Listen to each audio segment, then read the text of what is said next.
નમસ્કાર મિત્રો, આપનું સ્વાગત છે મધુર વાર્તા ચેનલમાં। તો આજે આપણે સાંભળવા જઈ રહ્યા છીએ એક સુંદર મજાની મધુર અને પવિત્ર પરિવર્તનની એકાદશીની કથા।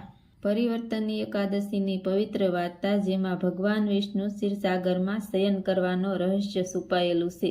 તો ચાલો શરૂ કરીએ આપણે સુંદર કથા। એક વખત ભાદરવા સુધી એકાદશીના દિવસે ઋષિઓ અને ભક્તો સૌ ક્ષીરસાગરના કિનારે ભેગા થયા। સૌએ મળી ભગવાન વિષ્ણુનું પૂજન કર્યું। કહેવામાં આવે છે કે આ પવિત્ર દિવસે ભગવાન વિષ્ણુ પોતાના શયનવસ્થા માટે ક્ષીરસાગરમાં પધારે છે અને 4 મહિના સુધી એટલે કે ચાતુર્માસ દરમિયાન સાગરના ગહન તળમાં પ્લવ ગ્રહણ કરે છે। આજથી દેવકાર્ય, લગ્ન અને મોટા સંસ્કાર થંભી જાય છે, કારણ કે ભગવાન નિંદ્રાવસ્થામાં હોય છે। આ જ કારણથી એકાદશીને કહેવામાં આવે છે કે પરિવર્તનની એકાદશી। આ એકાદશીને દિવસે ભગવાન વિષ્ણુ નિંદ્રાધીનમાંથી પડખું ફેરવે એટલે પરિવર્તનની એકાદશી કહેવામાં આવે છે।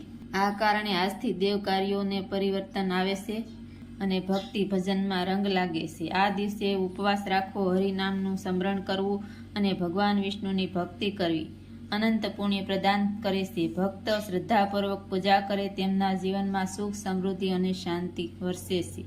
તો ભક્તો, આ હતી પરિવર્તનની એકાદશીની મધુર વાર્તા। જો તમને આ વાર્તા ગમી હોય તો મધુર વાર્તા ચેનલને સબસ્ક્રાઇબ કરજો, લાઈક કરજો અને તમારા મિત્રો સુધી શેર કરજો। જય શ્રી હરિ। ફરી મળશું આપણે નવી વાર્તા સાથે।